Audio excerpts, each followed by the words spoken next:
হাজত হাজত হাজত জীবনটা এক হাজত, হাজত হাজত হাজত জীবন মানে হাজত। মাটির মানুষ বোঝে না রে এ জীবন সংসারে, কেউ দোষে কেউ বিনা দোষে খাটবে হাজত, হাজত হাজত হাজত জীবনটা এক হাজত, হাজত হাজত হাজত জীবন মানে হাজত।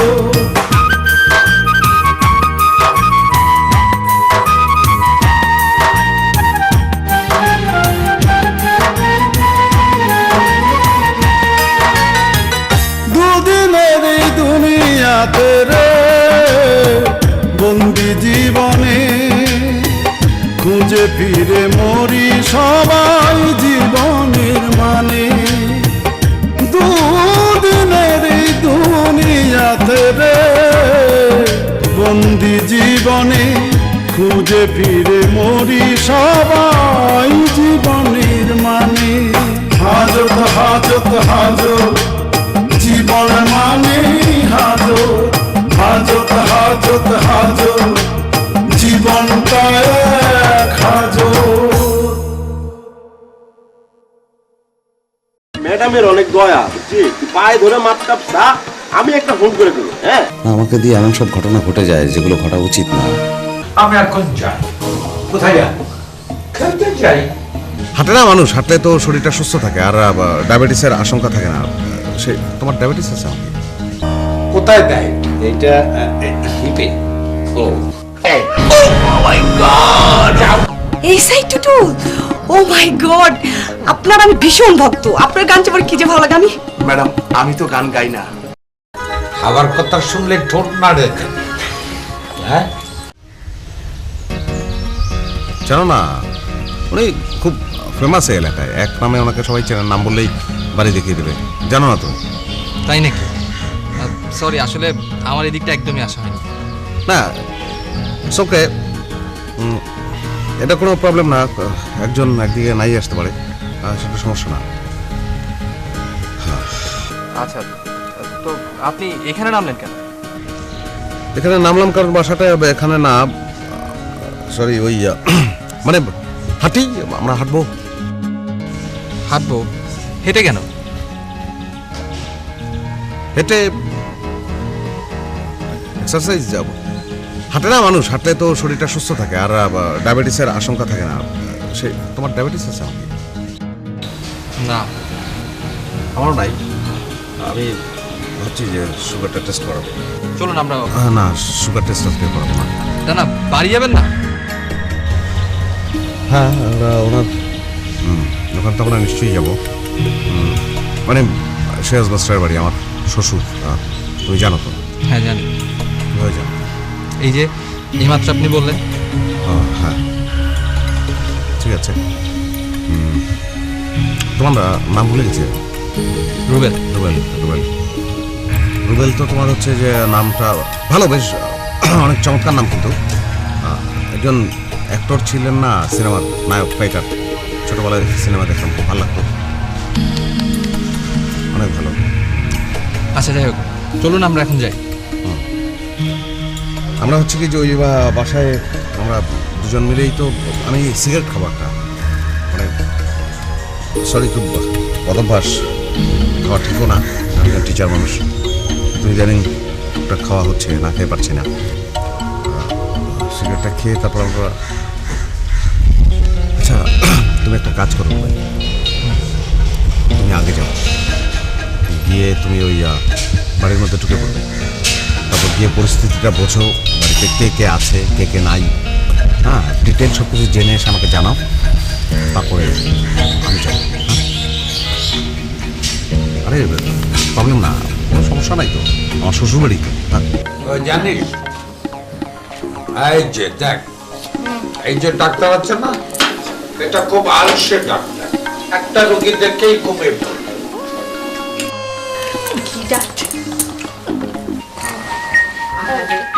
এক্সকিউজ মি, হ্যাঁ আমি আসছি।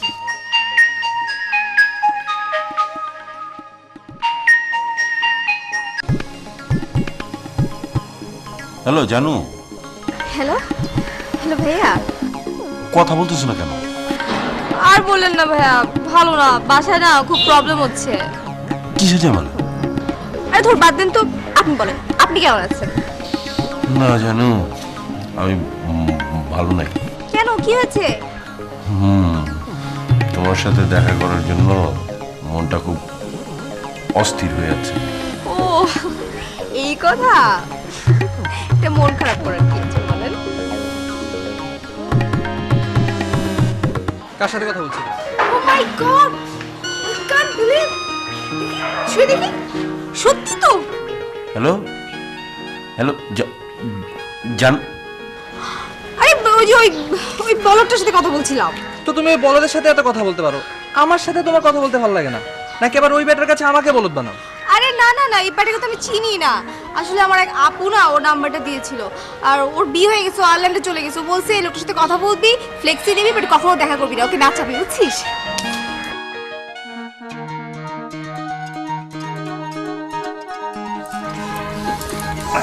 খাচ্ছেন তো? বাবা আপনি তো ইনজেকশন দিয়ে দিয়েছেন। সেই জন্যই তো ঘুমোচ্ছে। ডাক্তার এরকম রুগী দেখতে আর কারো বাসায় যাবে না। এভাবে শুয়ে থাকলে খুব ভালো।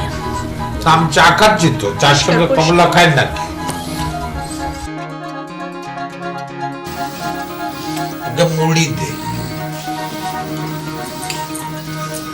এটা খাইয়ে দে। এটা খাবার কথা শুনলে ঠোঁট নাড়ে কেন? হ্যাঁ, তুমি কি ভেবেছো তোমার সব কাহিনী আমি বিশ্বাস করবো? না, বিশ্বাস করার দরকার কি? করো না, তোমার ইচ্ছা, তোমার মন, তোমার যা ইচ্ছা তুমি তাই বিশ্বাস করো। আমি তোমাকে জোর করে কিছু বিশ্বাস করতে পারবো না, তাই না? খুব ভালো কথা। বাই দ্য ওয়ে, তুমি এখানে কেন? হ্যাঁ, তুমি এই বাসার মধ্যে তোমাকে কে বলেছে? বলো তো সত্যি করে, কে বলছে? কেউই বলেনি। কেউ বলেনি? I don't believe it. দাও আমি গেস করি, কে বলছে? মনিরা, শৈলী, শিলা? না, এই বাসা তো কেউ চেনে না, কেউ চেনে না ঠিকানা। তুমি এখানে কিভাবে আসলে বলো? তাহলে এটাই তোমাদের বাসা? আর এটা আমার বাসা হবে কেন? এটা হচ্ছে আমার আপুর শ্বশুর বাড়ি। তাহলে সিরাজ মাস্টার তোমার কি? আঙ্কেল। আর মামুন মাস্টার? ওই যে দীপাপুর হাজবেন্ড। তোমাদের বাসায় এখন কে কে আছে? পাশে আমি আছি, আপু আছে, ডাক্তার। বাদুবি, তুমি এত কিছু জিজ্ঞাসা করতেছো কেন? আমি না ওই মামুন সাহেব জানতে চাইছি। মামুন সাহেব কি? মামুন মাস্টার ওই যে ওইখানটায় ওই চায়ের দোকানটায় দাঁড়িয়ে আছে। কোথায়?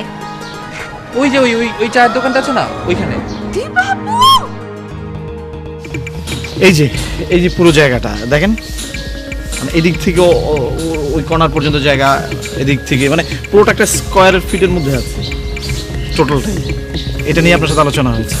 ঠিক আছে ভাই, কিন্তু জায়গাটা তো খুব ছোট হয়ে যায়, কিন্তু আমাদের তো একটু বড় জায়গা হলে আমাদের জন্য ভালো, কিন্তু আমাদের তো ছোট জায়গা হলে আমাদের কাজ করতে খুব অসুবিধা, মানে খরচ ব্যয় বেশি হয়ে যায়, বেড়ে যায়। আমি বুঝতে পারছি ভাই, কিন্তু মানে যতটুক ছোট ভাবছেন ততটুক কিন্তু না। এখানে আমাদের 5 কাঠার জায়গা আছে, মানে পুরো প্লটটা 5 কাঠা। আর ইনফ্যাক্ট ভাই একটা বিষয় হিসাব করে দেখেন, ধরেন আপনি এই মুহূর্তে বাড্ডায় কোনো জমি নিতে চাচ্ছেন, বা তার সাথে যদি আপনি ডিফারেন্স করতে যান গুলশান থেকে কোনো প্লট নিতে যাচ্ছেন, গুলশানের একটা প্লট 3 কাঠার প্লট আপনি যেই রেশিওতে স্কোয়ার ফিট বিক্রি করতে পারবেন সেটা কিন্তু বাড্ডায় পারবেন। বাড্ডায় ধরেন পার স্কোয়ার ফিট যেখানে 2000 টাকা হবে, সেখানে কিন্তু মিনিমাম 10,000 টাকা গুলশানে আপনি সেল করতে পারবেন পার স্কোয়ার ফিট।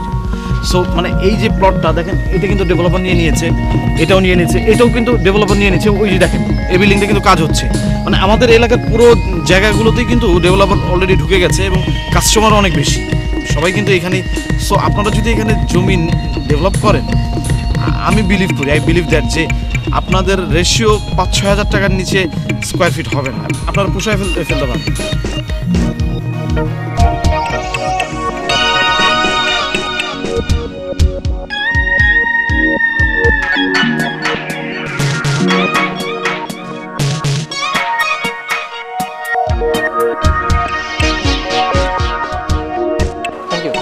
কই মামুন ভাই কোথায়? আরে উনি তো এখানেই ছিল, আমাকে বললো একটা সিগারেট খাবে। আচ্ছা, উনি তোমাকে ফাঁকি দিয়ে আবার চলে গেল না তো? কি জানি মানে এটা কাজ হলো, তুমি কি সঙ্গে করে নিয়ে আসতে পারলা না? আরে উনি আমাকে বললো যে আগে গিয়ে বাড়িতে দেখে আসতে যে কে কে আছে। আজব তো, উনি বললো আর তুমি চলে আসলা না? তুমি জানো না উনি একটু ইয়ে টাইপের মানুষ। আসলে আসলে এটা একটু ভুল হয়ে গেছে। ভুল হয়ে গেছে, এখন ভুল শোধরাও, ওকে খুঁজে বের করো। হ্যাঁ, এত অস্থির না তো, ওনাকে খুঁজে পাওয়া যাবে, এখানে কোথাও আছে। আরে কচু পাওয়া যাবে, কচু। উনি তোমাকে ডস দিছে, বুঝছো, ডস দিছে। হায় হায়, বলো কি? ওনাকে না পেলে তো আপু আমাকে বাসায় ঢুকতে দিবে না। আর আমার আপুর ঘরে তো শান্তি আসবে না মামুন ভাইকে না পেলে। আচ্ছা নদী, হ্যাঁ। শোনো, এখানে দাঁড়িয়ে না থেকে চলো ওনাকে খুঁজে বের করি। আরে খুঁজতেছেই তো। আচ্ছা শোনো, দুইজন এক কাজ করো, তুমি এদিকটায় যাও আর আমি এদিকটায় যাই, ঠিক আছে? হ্যাঁ, যাও যাও যাও যাও যাও যাও যাও।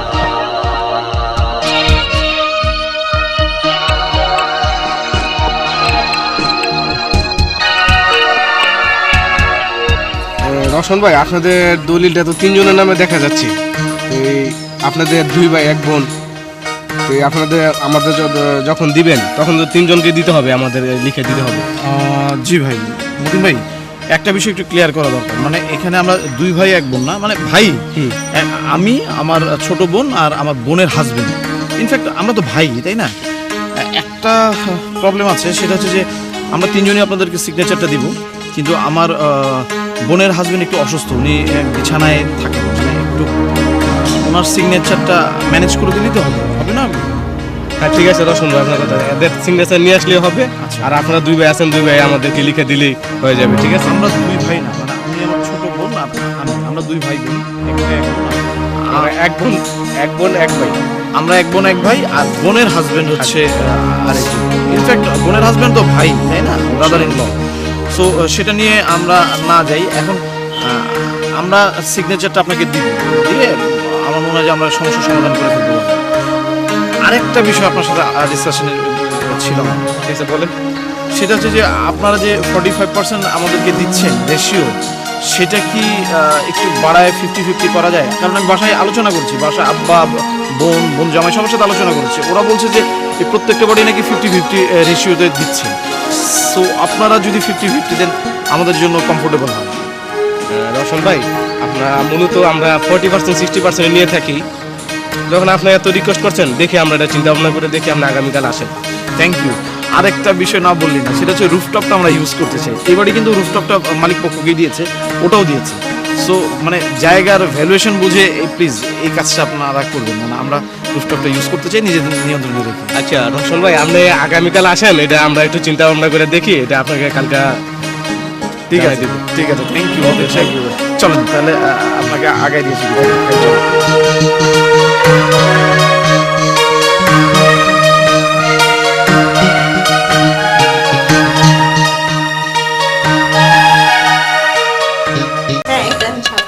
শেষ শেষ, এই যে শেষ।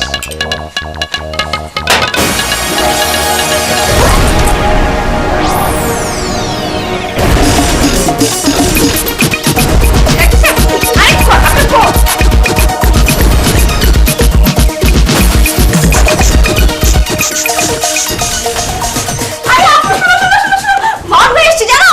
মামুন? হ্যাঁ, আরে মামুন ভাই আসো না, মামুন ভাই আসো না, আসো আসো আসো, আরে আসো তো বলছি, আসো। এই দেখো কাকে নিয়ে এসেছি, কাকে নিয়ে এসেছি দেখো। মামুন বসো না।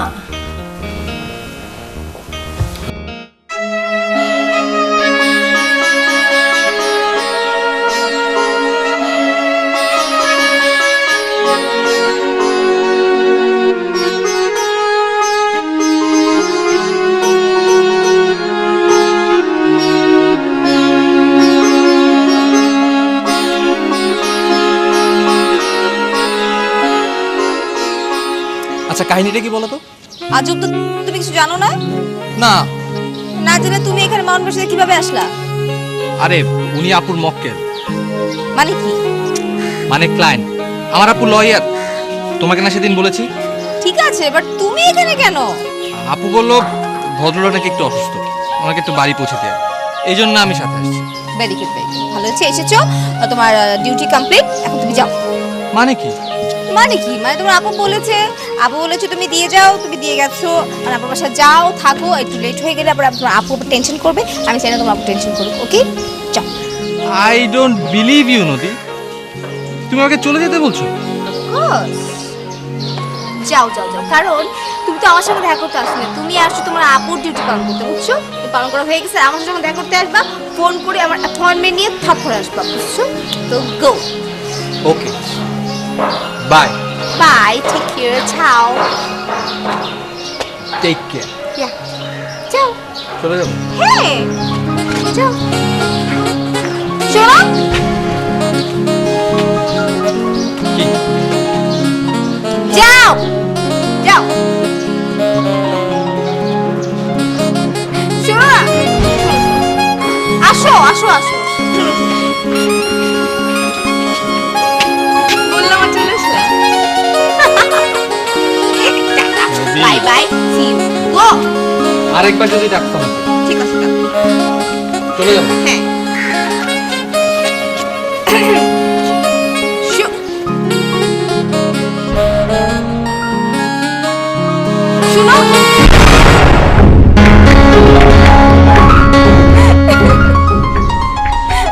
বাই।